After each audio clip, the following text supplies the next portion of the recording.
Party की रोशनियों के बीच माहौल पहले तो बिल्कुल सामान्य लग रहा था, लेकिन हवा में एक अजीब सी बेचैनी छिपी हुई थी। इसी बीच मीरा अपनी चालें चलने में लगी थी।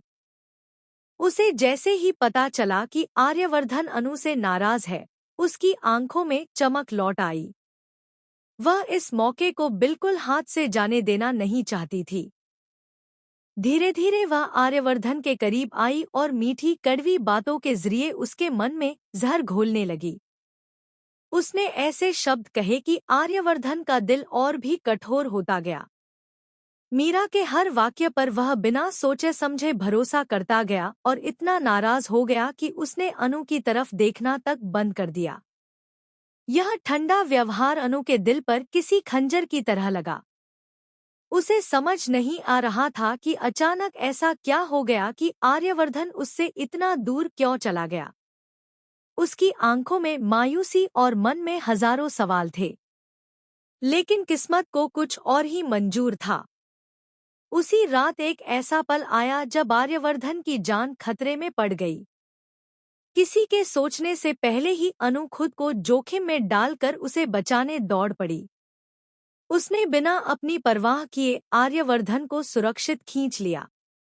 उस पल आर्यवर्धन ने पहली बार अनु की आंखों में वह सच्चाई, वह निस्वार्थ भाव, वह गहराई देखी जिसने उसकी आत्मा को हिला दिया।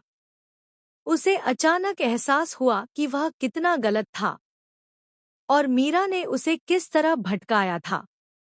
वह खुद पर शर्मिंदा था। अनु की भीगी आंखें और मासूम चेहरा उसके दिल में किसी सच्चाई की तरह उतरता चला गया। जब कार्यक्रम चल रहा था और अनु मंच से नीचे उतरने लगी, तभी अचानक आर्यवर्धन ने आगे बढ़कर उसका हाथ पकड़ लिया। पूरा हॉल सन्न रह गया। सबकी नजर अब सिर्फ उन दोनों पर थी। आर्यवर्धन ने अनु को अपनी ओर खींचा, उसके करीब लाकर थाम लिया और धीमी लेकिन गहरी आवाज में कहा, अनु, सॉरी, मैं तुमसे नाराज था, लेकिन अब समझ आया कि गलती मेरी थी। तुम हमेशा मेरे दिल की बात सुनना चाहती थी, ना? तो आज पूरी दुनिया के सामने मैं सब कह देना चाहता हूँ।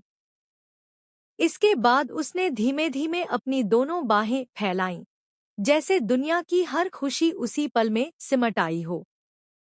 उसने साफ, डगमगाती पर सच्ची आवाज में कहा, अनु शर्मा, मैं तुमसे बहुत प्यार करता हूँ।